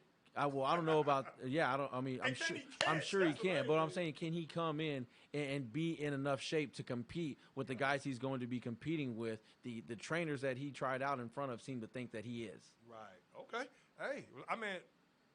But there's also word that this has the coaching staff completely divided. Really? Where half of the guys are all for it and the other half think that it's moronic. It's more of a PR stunt and right. all this and that. But see, there's only one person who can quell all that, and that's whenever you see Tim out there, if he's lined up at tight end, he's got some third-round pick lined up across from him, and he whips his ass one way or another in the drill, then you're going to say, you're telling me that guy doesn't belong out here? Yeah. And this guy that you drafted in the 3rd round does? Wait a minute. Now, Urban is going to have to be fair. Now, that's the thing right there. And again, and I'm sure Urban is thinking like this too. I don't think Urban is going to sabotage himself and the team by releasing someone that's better than Tim Tebow at that position. Tim Tebow is going to have to come in there and earn it. That's why. Well, no, because that would kill his credibility as a coach and talent evaluator. So that's why I don't really see the big deal in giving him a trial. Again, you're talking about a roster spot, and I'll say it again. It's a million roster spots in the NFL that just people that shouldn't even be on the team. I mean, I saw guys in camp that couldn't start for my college team, and they were actually 3rd, 4th year in the league, and I'm like, this guy is playing cornerback? I mean, this guy has actually made this team for 3 years. Are you serious? I'm not even sure he can start my high school team. But hey, that's the way it goes. But Tim Tebow is going to have to come in there and earn his stripes. And again, you know what kind of presence he's going to be in the locker room. So you're not signing a guy that's going to be disruptive in that regard. And if he can play, he can play. And if he earns a roster spot, he earns a roster spot. Simple as that. I don't see the big deal about it, to tell you the truth. The guy wants to play ball. That's his connection right there. Urban Meyer. Urban Meyer is the head coach. That's how the world works. I mean, people do it in everyday life every damn day. They hire people who they know, hire people who they like. So I don't see anything different in this situation. There's plenty of times when people don't get the job, even though they're better than the person that actually has the job. So that's the way of the land right there. So we'll see how it plays out. It is interesting, though, but we'll see how it plays out. And you know, Herb, if he has a plan for him and he thinks that he can help them win, then that's what you hired the guy to do. You hired Urban Meyer to come in and think outside the box. Absolutely. And figure out a way to get these Jaguars to be competitive year in and year out and to get over that hump that they couldn't get over with Blake Bortles. Hey, 100% concur. 100% concur, man. But as minicamp heats up, we're going to hear more about how he's faring and how some of these other rookies are faring, how Trevor Lawrence, some of these quarterbacks are doing. NFL getting ready to kick off again, man. I couldn't be more excited. I can't be more excited either, Eddie. And I saw the Jets rookie minicamp with our boy Zach Wilson. I saw that. Now he's wearing number 2. He's not wearing number 1. At least he's wearing number 2 as far as minicamp is concerned. So that's probably the number he's going to wear. But he was spinning the ball, looked good spinning the ball, and I'm really looking forward to seeing what they do. But these minicamps are really about to get rolling. Really can't wait to see what goes on in the NFL. Man, I was watching a 30 for 30, not a 30 for 30, but you know I always talk about cornerbacks in here. You know when I do talk about cornerbacks, when we were talking about cornerbacks leading into the draft, and I always talk about Dion and who can lock down the side of the field like Dion and Darryl Green. But I was watching a Football Life with Anelius Williams the other day, and I don't know why I hadn't mentioned Anelius Williams. You're talking about a tremendous talent, Anelius Williams, and what a great career he had. I mean, that guy right now, that's what you call, and I even heard Michael Irvin say as much, that's what you call a shut-down corner right there, Anelius Williams. I mean, he was literally putting blankets on guys. Him and Chris Carter are great friends. I saw them in that show together. But Anelius Williams used to lock down folks. I watched that. I watched the one on Michael Vick. And if you really think about Michael Vick and him and Allen Iverson being from the same place, Newport News, Virginia, and how both of those guys actually, as far as changed the culture and changed a lot of, I mean, Michael Vick, how many times did you see a black quarterback who was from the hood, who actually was in music videos, I mean, playing quarterback. So when he got drafted by Atlanta, think what he did for the young culture, especially the black culture, had everybody believing that they could actually play quarterback in the NFL. And the same with Allen Iverson, what he did as far as basketball, one of the first guys to really showcase his tattoos and show that he had some kind of street savvy and street sense about him and was true to who he was. And he stayed true to who he was and gained a lot of fans that way. And it was just interesting that both of those guys are from the same area, and I took note of that. But in two different sports, how they actually had an impact on the black culture. And of course, they had their issues off the field as well. But I just thought that was very interesting. And now speaking of Allen Iverson, the Iverson Classic, Eddie, real quick, not to cut you off. Now that the Jordan Classic wasn't played this year for his high school basketball, and the McDonald's All-American game wasn't played. So they had the Iverson Classic. I think it was the first Iverson Classic, if I'm not mistaken. But Chet Holmgren, the top recruit out of Minnesota, the state of Minnesota, 7 foot white guy who can ball. He had like 20 points and 11 rebounds. He was MVP of that game. So Iverson, speaking of Iverson, he had his Iverson Classic for high school football players this past weekend. And from all accounts, it went well. Go ahead. For high school football players? Or? High school basketball. That's what I was about high to say. School basketball. You can leave it to Grid and Teamwork take us make the on a dream quick work. left turn real quick. Teamwork make the dream work. Hey, man. That's all good. Tell me what you think about this. All right, there was a video that the Atlanta Falcons posted of their war room when they were on the clock at pick number 4, and they took Kyle Pitts. The Lions were trying to move up into that position, and I presumably think they were trying to jump in front of Cincinnati because they did eventually draft offensive tackle Penei Sewell at number 7. But I think they were trying to jump in front of Cincy because a lot of the reports were Cincy was eyeing, a big protector for Joe Burrow. Yeah. However, the trade didn't go through. Tell me, who do you think the target really was? Do you think it was Sewell, or is it a possibility that maybe they had another guy in mind? It's hard to imagine that it would be Kyle Pitts when they already have a big tight end in T.J. Hockenson, under contract. I think he's going into, his 3rd year. This guy is a beast. Who do you think the target really was? Do you think it was Sewell? No, it was for the Lions who were trying to move up. Oh, man. Like I said, after the draft, the Lions need so much. They need so much on that roster. I mean, they have Jared Goff at quarterback now, and they could have used a receiver. I think if the Lions, if I had to guess, I would say they probably wanted to move up to get because Devontae Smith he went after that.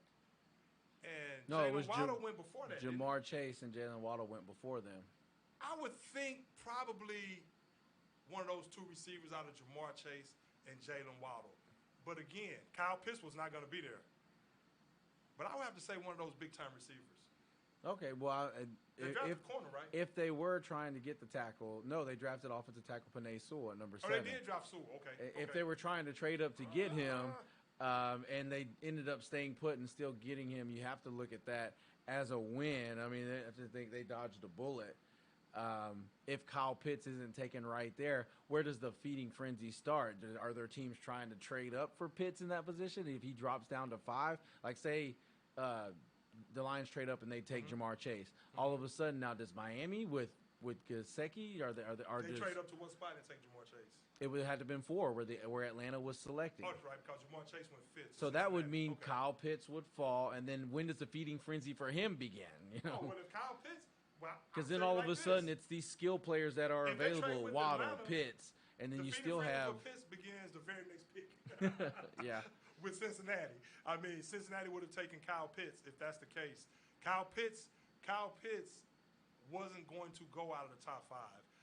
Cincinnati would have taken Kyle Pitts, and they would have linked him and Joe Burrow up for the next 10 years at a very high clip. You're talking about a superstar in the making in Kyle Pitts. So I think that's the situation. I still think some of these teams, like I was surprised at Carolina's pick. I thought Carolina would pick Rashawn Slater, a lineman, to help protect Sam Darnold and to also solidify that, the line for Christian McCaffrey, one of the best running backs in the league. Like we said, there was going to be some curveballs in that draft, and it was. It really was. But Kyle Pitts, I think he would have been off the board the very next pick, in my opinion. Man, and how interesting would that have been? We saw the reunion that was made there between Joe Burrow and Jamar Chase. Pardon me. If they decide to pass on that, then I think that's where things get really interesting. But didn't happen, and they didn't make the trade. And Kyle Pitts is in Atlanta, and they're thrilled to have him. What do you think about DK Metcalf, man? I thought it was phenomenal him going in there, even though he finished in last place. He was right with those guys the entire time. He finished by just I was impressed. By just a shade before the guy who finished in front of him. He's a tremendous athlete, tremendous speed. The body that guy had. I remember whenever they were going through the combine, there's one thing that you knew when you looked at DK Metcalf.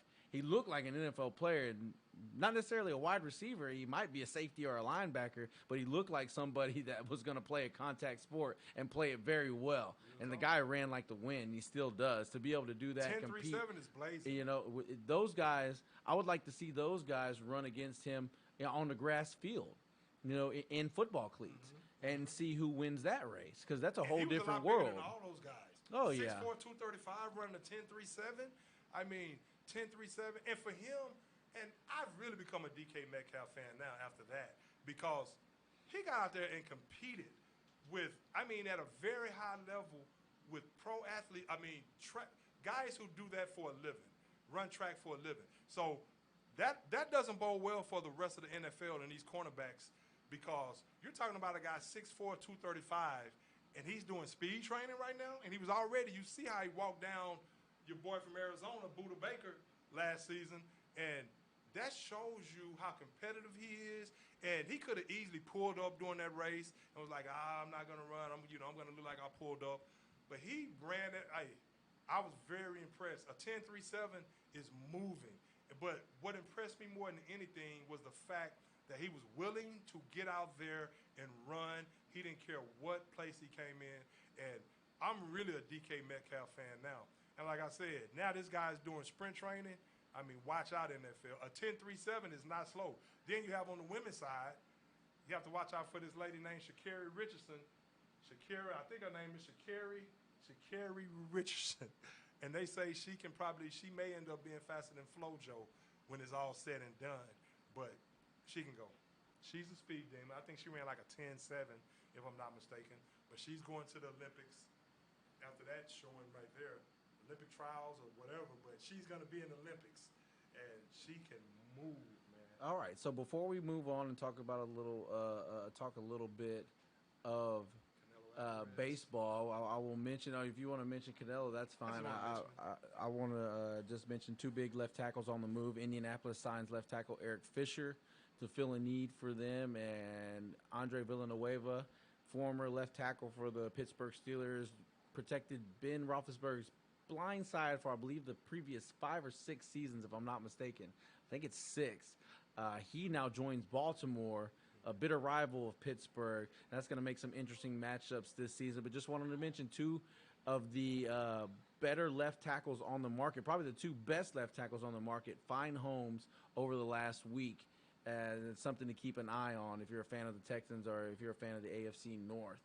And Medina Spirit, Eddie, before we talk baseball, Medina Spirit the horse is running in the Preakness.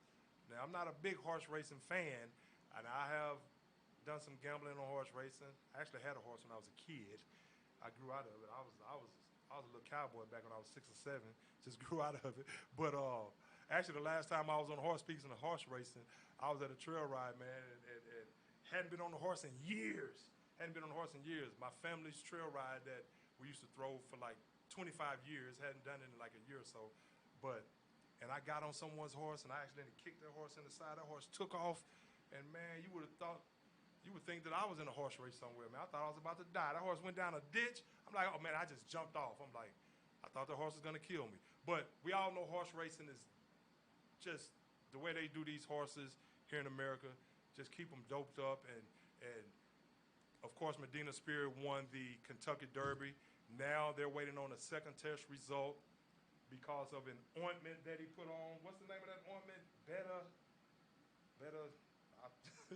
I have no idea. I can care less about horse racing, to be honest with you. I know, man, but just the fact, it's a steroid, put it like that. Better morphone or something.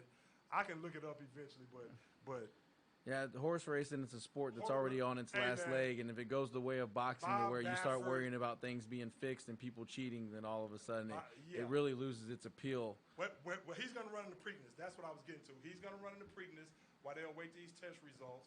But, of course, there's no commissioning body or anyone governing, just like boxing, where no one governs the horse racing, and it's rampant with steroid use and putting these horses in bad situations.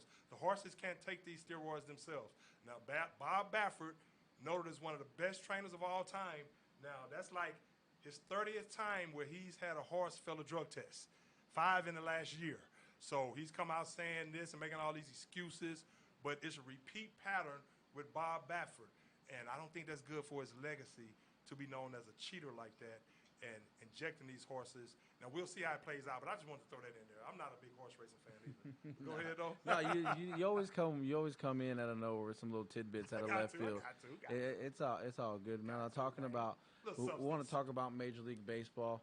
touch on the Astros a little bit. Hey, we mentioned earlier in the opening, or I mentioned in the opening, the Astros come away with the last laugh. A Jose Altuve home run sparks an Astros victory to salvage a series where it looked like early on they may get swept. But tell me what you think whenever you look at that series and you look at the battle between McCullers and Garrett Cole, and the Astros are able to come out on top in that game. Does that give you hope, or is that you kind of feel like that's the one game out of all three that if they won any of them, that one kind of shows you more of what things are going to be like in the postseason than the other two? Well, you know what? We talked about that last week about them previewing that Yankees series. Of course, the Yankees have been playing a lot better. Giancarlo Stanton has been playing at a high clip now. Judge still is kind of off and on, even though he's been playing better. You got to worry about both of those guys staying healthy. But, of course, Gleyber Torres and the Yankees are getting their full complement. They're getting Voigt back. I think he's coming back today. So they're going to have some guys that can mash on that team. But the Astros, those first two games were disappointing in New York. I thought they would kind of step up to the plate better than that. I was glad they were able to salvage one of those games, and hopefully that does springboard them the rest of the season, and it shows that they can compete with the Yankees, which I thought they should have known that anyway. But I was disappointed because I came in and said I thought they would win 2 out of 3, and that was kind of more of a homer pick right there. But at the same time, I know the Astros had a talent when they're playing at their level. But I thought they went in there the first couple of games and let the fans get to them. I thought they folded. I don't think they came out with that same fire that I talked about, like coming out there with that us against the world attitude, and let's go out there and just show these guys that, hey, we are legit, and that 2019 World Series was legit. Granted, the Yankees were probably just better those first 2 days. I'm not saying it was totally because they were disturbed because of what the fans were doing, but I just thought they would have came out one of those first 2 games and really laid it down. As like the first game, I think when we were in here, they were tied 3-3 when we left, right? And then so the Yankees got them, but I was glad that in Game 3 they were able to get a victory and ride off saying, okay, hopefully this is a springboard for us. We've gotten a taste of the New York fans and what they're going to do, throwing trash cans all out on the field and all this and that. So here on out, hopefully when they see that, it's nothing to them. I mean, they could just roll with it, and they know that they can win against that particular team no matter what the fans are saying to them, no matter what they're throwing on the field. Again, if anything, you will want to ramp up because of that. Because my thinking was, remember, I even text you, Eddie. I said, man, I don't think the Astros have no dogs on that team. I mean, I just don't see any dogs. I'm talking about guys going to come out there and be like, F you. You know what? See, for me, that guy is Carlos Correa. I mean, he's already done it. He's already come out and said, you don't know what the F you're talking about, you know. I mean, he's not afraid to stand up. He's not afraid to fight. I think Alex Bregman, I think he's a scrappy dude. Altuve, even though, you know, there's been reports, you know, he was kind of feeling the heat from the fans and stuff like that. I think, you know, just with that swing that changed that Game 3 in that series, I think that right there shows you what he's made of and how he's able to rise above some of that adversity that he's been facing. Yordan Alvarez jumping on Garrett Cole for 2 home runs. You know, if they were going to beat anybody, they wanted a piece of Garrett Cole, and they got one. And you made that point clear, dude. And Yordan Alvarez, after that, he's kind of gone on a little bit of a slide that I'd like to see him snap out of. But he's batting 345 right now, even though he's been on a little bit of a skid. He's batting 345? Yeah, when he's hitting at the level that he can hit at, this Astros lineup it's one of the most dangerous lineups in the league when he's doing that. They have to keep the guy healthy. They got to keep him swinging the stick. Should have held that lead last night against the Angels, man. Yeah, I mean, you know, that's a tough one. You know, they've got a lot of. It was 4-1. The Astros have a lot of division games coming up. I think they've got series against the Angels, series against the Rangers. I think then they go to. I think they have the Dodgers and the Padres coming up after that, and then they go back to get playing against the Athletics, the Rangers, and the Angels again. It's going to be a lot of a lot of division games, and this is where the Astros really need to buckle down and make sure that they're not letting too many of these games slip away. We'd like to see them continue to find a way, even though they lost to the Yankees in the series, find a way to win more series than they're losing, which is what they had been doing until they faced New York, and is what we hope they continue to do. They were able to get a series win against the Blue Jays. Let's see if they can do it against the Angels. They're going to have to pick it up. Right now it's 4-0, and I think it's in the fourth inning. Okay. But that bullpen is where they're going to really need to pick it up. I know that they've had some players be able to come in and give them some good stuff, but in the New York series, clearly you could tell that their bullpen was outmatched compared to what New York was able to bring to the table. That's something that they're going to have to work through with these guys and figure out what's the right mix, when's the right time to bring certain guys in. That's one thing that Dusty Baker needs to up his game in. You know, you always hear the way he manages pitchers. That sometimes could be a problem. Dusty really needs to figure out the right mix, and in particularly in the bullpen.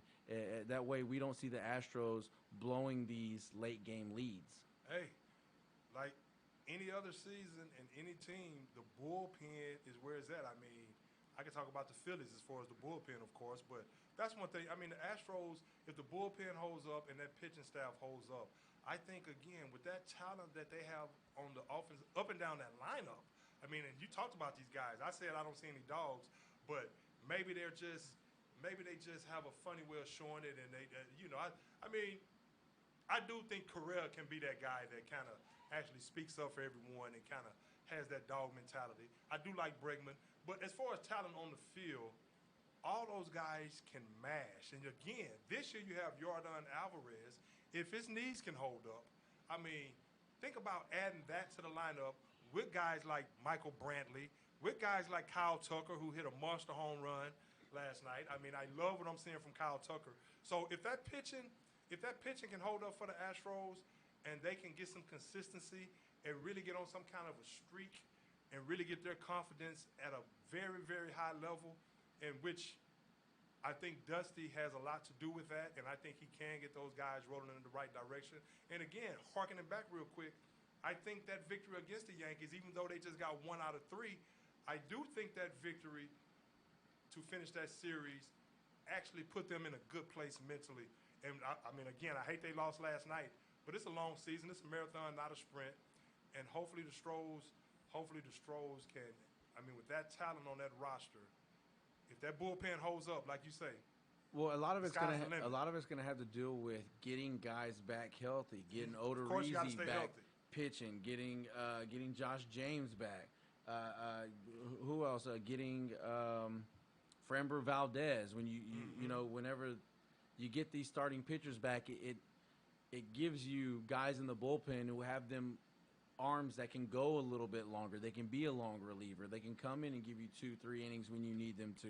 You know, whenever you've got those guys filling in for starting pitchers, that leaves your bullpen shorthanded, you know, in those guys. Right. And it's you're asking a lot when you're asking a bullpen to really consistently night in and night out have guys come in and pitch 2 to 3 outs over and over and over and over again. You know, sometimes you need that long reliever, and whenever Framber Valdez does come back, that it's going to help a lot, because you're going to get a guy like Odorizzi or one of these other guys like Josh James. You're going to get one of those guys in the bullpen, and I think that's going to give the Astros a much needed boost there.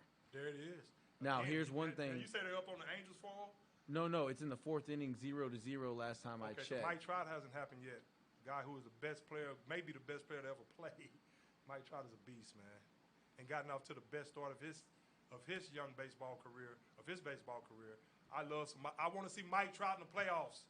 If not, they have to find a way to free Mike Trout, man. He is too special of a player not to be in the playoffs. But the Angels, speaking of injuries real quick, Eddie, those guys can't stay healthy. You can't keep Rendon healthy. I mean, these teams never have their full complement of players, and it's early in the season. I mean, but I really want to see Mike Trout in the playoffs. I really do. I don't, because I think that would end up that would mean that they would be taking a spot from the Astros. Right now, Yordan Alvarez at the plate. He's 0 for 1 on the evening. He's just fouled off a couple pitches in a row in a 2-2 count against Shohei Ohtani. Ohtani batting second in the lineup and pitching. This is a And can throw guy 100. who is, early on they struggled with how they were going to manage him. And I think they're finally figuring it out. And him being able to hit and pitch and then still not have other areas of his game lacking. Yeah. Man, Well, you play him as a DH. the way they're handling him. I think they finally figured out the right formula because we've talked about it in the past. They struggled. He would be too tired, at games after he pitched. He can't play the field. He can't, maybe when he's pitching, you don't hit him so he can really focus on what he's doing. No, they've got the right mix of things going now, and Ohtani has been phenomenal. Yes, he has. And Yordan Alvarez strikes out. Oh, man. Well, that's the thing right there. Ohtani, he put them in that predicament because he throws 100 miles an hour. Yeah. He's coming back from a Tommy John surgery, and it's like, okay, we have to let this guy pitch because not only does he throw 100 miles an hour, we see these no-hitters. I mean, this season has already been like 4 no-hitters, I think it is, in baseball, and it goes to show you, like we've talked about before, how hard it is to hit a baseball, and these guys are getting stronger, they're bigger, and they're just throwing heat to go along with being filthy. And so you have 100 miles an hour type pitches coming up there, 95, 100 miles an hour with serious movement. I mean, that is tough. That's why there's so much of a lack of hitting right now. I mean, again, you can talk about shifts and all this and that, but these pitchers are powerful. And Ohtani, the Angels have them a gem, and he can be special not only as a pitcher, but also, of course, at the plate. He could bop one out at any given moment. So the Angels, again, I'm a Mike Trout fan. I really want to see Mike Trout have a chance at the playoffs, but not at the expense of the Houston Astros, obviously.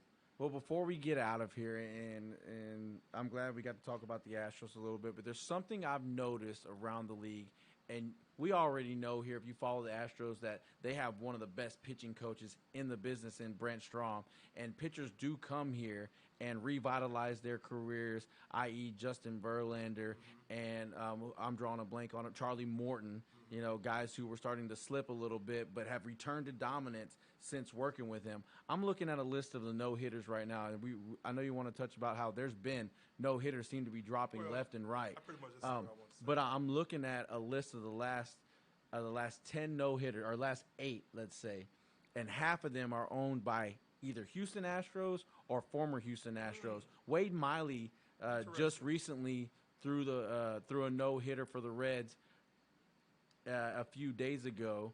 And then you go back to in April, Joe Musgrove throws his second no-hitter. He threw one when he was with the Astros. And then you look at just not too far before that in 2019, Justin Verlander, and then that 5-pitcher no-hitter that the Astros put together between Davinsky, Bajani, Harris, Sanchez. There's something to be said about that, about coming through and working with Brent Strom, and then leaving or staying with the Astros and doing some of your best pitching. If it didn't happen with the Astros, I mean, look at Mike Fiers. He did it with the Astros. He did it with the Athletics. I just think what Brett Strom does is phenomenal, man. I mean, that's a great. Well, you want to talk about unsung heroes? I think he's one of them. Right, you know? Right. That's a great recognition right there. Great recognition on your part right there, and you have to give him credit for that. I mean, I wasn't privy to that information right there. Well, just every time a no-hitter pops up, because, I'll get a notification on my phone through Yahoo, or I'll be watching ESPN. You'll see so-and-so throws a no-hitter. And I just kept noticing that these are former Astros. These are guys who have come in and worked with Brent. Astros letting these guys go? I mean, it says that, they're not the New York Yankees. They can't just back up the Brinks truck for everybody, I mean, and then these guys are blossoming when they leave, too, so you can also look at it like that. Right. You try to keep who you can. I know they would have loved to keep Charlie Morton, but he needed to move on, make the money that he was going to make. But coming here to Houston, I think that's a good sign if you want to get some of these pitchers or some of those guys that come available. Like there was a talk a couple years back, I think, of them going after Bumgarner or, guys like that, the tail end of their career. Get them in here. Let them work with Brent. Look at what they did to Greinke. Greinke, I mean, he wasn't – Greinke hasn't been pitching his best lately, but when he came in here, man, things really started to look up for him. He was starting to get back to that dominance. I mean, it's hard whenever you don't have the strongest arm anymore, and you got to rely on being crafty and Right. fooling batters, Savvy, yeah, experienced, it becomes a smart, lot harder to be dominant. But he still is at times, you know. Right, And then I think right. that's credit to what the coaching staff is doing over there. Hey man, you know what too? To go along with these no hitters, you have guys, you have these pitchers really studying these hitters, and these hitters need to start studying these pitchers more, because again, they're up against it with this velocity and with the movement on these pitches. I mean, now you have to really start doing your homework more and really, really, really be more of a student of the game, and I think that'll help these guys more. Speaking of power pitching, we're gonna have to get my boy J.R. Richard, former Houston Astro. Probably would have been a Hall of Famer if he wouldn't have had that stroke. Had him on the show before. Have to get J.R. Richard in here to talk some Houston Astros. I need to give J.R. a call, see if he'll come in here with us one day and talk some Houston Astros baseball, just baseball period. And maybe if there's any ladies out there that want to come in maybe once a month, we're looking for a nice young lady. Don't care what race you are. You don't have to be a sports wizard. Just come in and chop it up with us from time to time if you're interested in talking some sports. But of course, you know who you're gonna see every week is me and this guy Eddie Cox. Eddie, the only thing I want to say about Canelo is I'm just impressed with Canelo Alvarez. What is he, like 56-1 right now? He beat a guy, I think, Billy Joe Saunders this past Saturday. Canelo fights so much. I mean, 56-1 and what? 56-1 and 1, something to that effect, to where he's a throwback. He's a throwback. He's never been afraid to fight He'll anybody. Fight anybody, anytime. He's not gonna back away from a challenge. You know, that's one thing about Canelo. He's down to prove it against anybody at any time. And before we leave, real quick, Floyd Mayweather set to fight Logan Paul. Did you see the press conference? Yeah, where he snatched his hat. Yeah. A lot of people are saying that stage. I mean, you know what? It didn't look like it was staged, but I think it was staged, man. I mean, of course. I mean, they have to promote the. Have to promote the. Well, fight. I mean, this is one of those fights where you have to promote it, but I mean, the buzz is already at a fever pitch. I mean, and why not promote it if you think? I mean, Florida's chasing that $100 million. Now, what people want to know, right? What people want to know is if the fight itself is going to be fixed. I don't think they're. And there are those saying, I've heard that Floyd Mayweather could actually make more than $100 million if he bet against himself because the odds are so greatly in his favor. And you know what? That's very interesting because very boxing, horse racing-esque. Well, yeah. Because the horse racing, because that affects the people with the money that's trying to bet as well, because you don't know which horse to bet on because of the steroids and who's legit and who's not. So that's why you always go with the underdog, baby. Yeah, just in case. I hate betting favorites. That's why the Bob Baffert information is like, now, I mean, that throws a lot of people for a loop, a lot of the bettors and things like that. But I don't know, man. I mean, I don't think Floyd is going to bring everything he has in that fight. I think some of it could be kind of staged. If you look at the Tyson fight with Roy Jones, I mean, it's going to be an exhibition. And I'll tell you like this. If he's going to make $100 million, kudos to him. Go make that money, Floyd. But I could care less about watching that fight. Yeah. I have no interest whatsoever. I'll definitely be tuned in because I want to see what kind of Floyd Mayweather you're going to get. And there's a lot of buzz that Mayweather only cares about his currency, as he says. But I'm not buying it. But he better watch it. He don't want to lose. Well, he does not want to lose. I mean, he definitely doesn't want to lose. I don't care what the payday is. If it's set up, what I think will happen is Floyd would just run, and it'll be in order for this other guy to get his money, he can't hit Floyd with his best shot. And that's just going to have to be. You heard what Mike Tyson said. I guess you're right. The more you talk about it, I'm like, I don't want to watch this fight either. It's going to be a bunch of dancing and posturing. I don't want to see that crap. I mean, if Floyd is going to go get paid. And I want to see a fight, Absolutely. And like your boy Tyson said before we get out of here, Tyson said that they asked Mike Tyson if he would fight Logan Paul or Jake Paul. He said no because he likes those guys. Actually, when Nate Robinson, and that's kind of. I really want to beat him up. I like him too much. And Mike, man. Mike, I mean, for Mike to say something like that, you know how ruthless he was as a boxer. Mike would get up there and he would just say something ruthless like, I want to push his brain up through his nose and then, Mike could be all articulate sometimes too. If you really listen to Mike Tyson, he's intelligent. Yeah, just because he has Mike a list don't mean nothing. Yeah, Mike will say something. I mean, and then you'll be listening to him and he'll say something like, I want to make sure I want to deter any kind of remaining function of his vertebrae or something. You'd be like, damn, Mike went there. You know, I mean, Mike was ruthless, man. Look, Any functioning I still think Mike could of his kick a lot of vertebrae. people's ass, man. I think a bad boy. I think he against anybody you want to put up against him right now. I mean, of course, the great boxers are going to be in a lot better shape than Mike is, I think, and of course, there's no defeating Father Time. But damn, I still wouldn't want to fight Man, Mike I wouldn't Tyson. fight Mike. I wouldn't want to see anybody I know Like or you care call for your girl fight after you Mike make those- Tyson. Exactly. Like you call your girl after you make those comments like, baby, he say he want to push my nose up through my brain. I don't think I ought to take this fight. Well, you better go take that fight. Get that money. Hey, but you know what? A lot more next week, next Tuesday. Eddie, hey, legends live and let live. Let's get out of here.